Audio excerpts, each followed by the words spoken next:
बेटी मांगै छ हो पापा मजुरबा लागल हो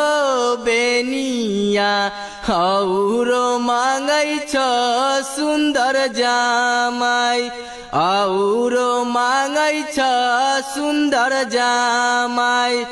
कहाँ माही मिलतै गे बेटी मजुरबा लागल गे बेनिया कहाँ माही मिलतै सुन्दर जामाई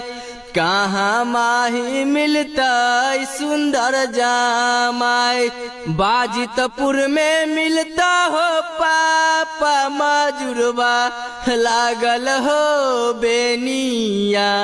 अनजानू गाँव में मिलता सुन्दर जामाई अनजानू गाँव में मिलता सुन्दर जामाई।